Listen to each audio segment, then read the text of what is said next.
और वहीं छत्तीसगढ़ के गरियाबंद में नक्सलियों ने उत्पात मचाया और यहां सिंचाई विभाग वाहनों को आग के हवाले नक्सलियों ने किया और कुल 5 से ज्यादा वाहनों को आग के हवाले किया गया और अमलीपत थाना क्षेत्र का ये मामला है और शाम 6 बजे हथियारबंद नक्सलियों ने इस घटना को अंजाम दिया और निर्माण स्थल की देखरेख करने वाला मुंशी नदारद है और मिली जानकारी के मुताबिक नक्सलियों ने अमीलपदर थाना क्षेत्र के पीपल खूंटा गांव के पास टैंक निर्माण में लगे वाहनों को आग के हवाले कर दिया और घटना के बाद इलाके में दहशत का माहौल है। नक्सलियों ने जिन वाहनों को आग लगाई है उसमें चैन माउंटेन 2 एक्सेस मशीन और ट्रैक्टर शामिल है और सभी मशीनें सिंचाई विभाग के ठेकेदार की बताई जा रही है जिससे टैंक का निर्माण किया जा रहा था और घटना की जानकारी सिंचाई विभाग के अधिकारियों को भी दी गई है और वाहनों को जलाने की सूचना अभी मिलने की बात अधिकारियों ने कही। हालांकि फिलहाल पुलिस ने इसकी पुष्टि नहीं की है और अमलीपदर थाना प्रभारी नवीन राजपूत ने ऐसी घटना की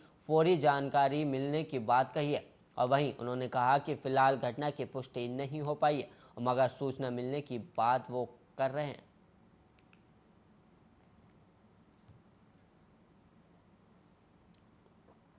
छत्तीसगढ़ में कोरोना की वजह से स्कूली छात्रों का करियर ग्राफ गिरता जा रहा है और यहाँ 39% विद्यार्थी अपनी कक्षा के योग्य पढ़ाई नहीं कर पा रहे और ना तो वो किताब पढ़ सकते हैं और ना ही मैथ्स के सवाल हल कर सकते हैं और भाषाई दक्षता में भी कमी देखने को मिल रही है और भाषाई दक्षता में क्लास 2 के 92% बच्चे फिसड्डी हैं जबकि कक्षा 3 के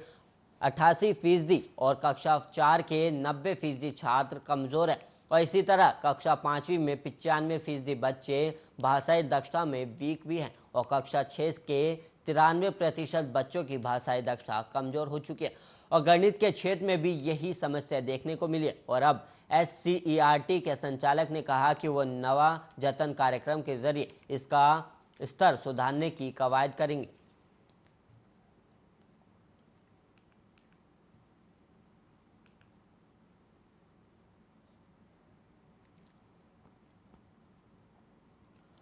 और वहीं मध्य प्रदेश के गृह मंत्री डॉक्टर नरोत्तम मिश्रा ने कहा कि आदिवासियों के साथ सालों तक न्याय करने वाली कांग्रेस पहले खेद पत्र जारी करे उसके बाद हम श्वेत पत्र जारी कर देंगे। पूर्व मुख्यमंत्री और प्रदेश कांग्रेस अध्यक्ष कमलनाथ नहीं यही बता दें कि उन्होंने 15 महीनों के अपनी सरकार में ही आदिवासियों के लिए क्या किया और गृह मंत्री डॉक्टर मिश्रा ने कहा कि आज आदिवासियों भाइयों और युवाओं की चिंता का दिखावा करने वाली कांग्रेस ने आदिवासियों के लिए कुछ नहीं किया और देश और प्रदेश में 60 सालों से अधिक समय तक कांग्रेस की सरकारें रही लेकिन कांग्रेस सरकारों ने आदिवासी वर्ग को वोट बैंक से ज्यादा कुछ नहीं समझा और उन्होंने कहा कि 60 साल में अगर आदिवासियों के उत्थान के लिए काम किया गया होता तो आज आदिवासियों के हालात अलग होते और आदिवासियों के लिए जितनी भी घोषणाएं की एक भी पूरी नहीं की। युवाओं को बेरोजगारी भत्ता देने का वादा भी पूरा नहीं करने वाले कमलनाथ कैसे श्वेत पत्र जारी करने की मांग कर सकते हैं और कांग्रेस का काम केवल झूठ बोलकर भय और भ्रम फैलाना रहा गया है और लेकिन जनता कांग्रेस की मानसिकता समझ चुकी है इसलिए आज आदिवासी और युवा बीजेपी के साथ हैं।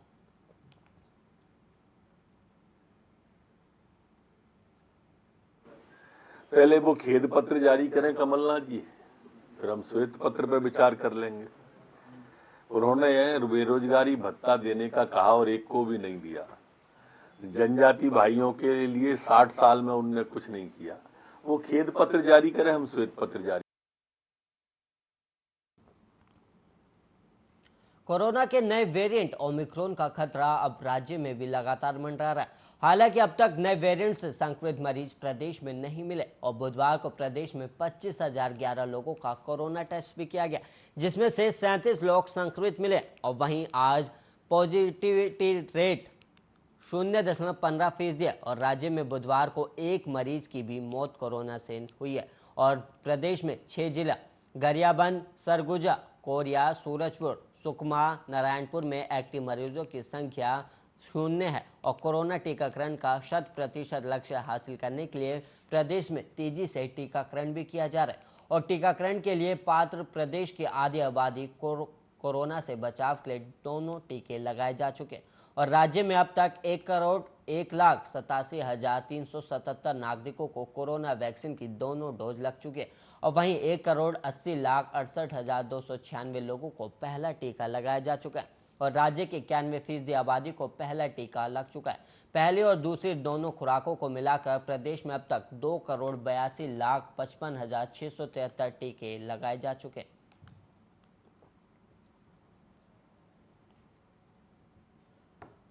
और वहीं इंदौर के एमजी रोड थाना क्षेत्र के नंदलालपुरा में बुजुर्ग महिला का निवास है, जो शासकीय सेवानिवृत्त शिक्षा है और महिला के घर के सामने उन्हीं के मकान का मलबा पड़ा हुआ था, जिसे एमजी रोड थाने के तत्कालिक प्रभारी राजेंद्र कुमार चतुर्वेदी ने पास के ही व्यक्ति को मलबा हटाकर उसे कब्जा दिलाने का प्रयास किया और बुजुर्ग महिला के आपत्ति लेने पर थाना प्रभारी ने महिला को अपशब्द कहे और झूठे मुकदमे दर्ज करने की भी धमकी दी और महिला द्वारा वीडियो बनाने पर बदले की भावना से महिला पर शासकीय बाधा में रुकावट डालने का केस भी दर्ज कर दिया और महिला ने इंदौर जिला कोर्ट में इस संबंध में याचिका दायर की और उच्च न्यायालय ने संबंधित वीडियो के आधार पर महिला को अग्रिम जमानत दी है और साथ ही थाना प्रभारी से लिखित में शपथ पत्र पर जवाब मांगा और पीड़िता ने इस घटना के बाद परिवार सहित प्रदेश छोड़ने के लिए मुख्यमंत्री से अनुमति भी मांगी है।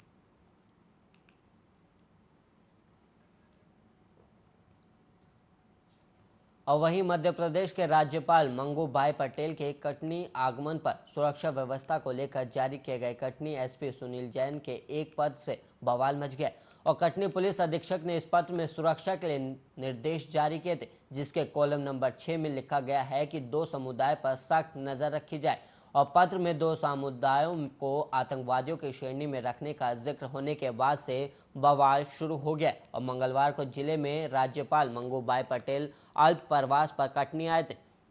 राज्यपाल के आगमन पर सुरक्षा व्यवस्था के लिए पुलिस महकमे ने निर्देश जारी किए थे और राज्यपाल की सुरक्षा को देखते हुए पत्र में आतंकवादी संगठनों का जिक्र करते हुए 2 समुदायों का भी उल्लेख कर आतंकवादियों की श्रेणी में ही किया गया और पत्र में जारी निर्देशों के बीच कॉलम नंबर 6 में लिखा गया है कि सिख, मुसलमान, JKLF, उल्फा, सिमी, LTTI आतंकवादियों पर सख्त नजर रखी जाए और एसपी का यह पत्र चर्चा का विषय बन गया, जिस पर पुलिस विभाग को सफाई देनी पड़ गई है।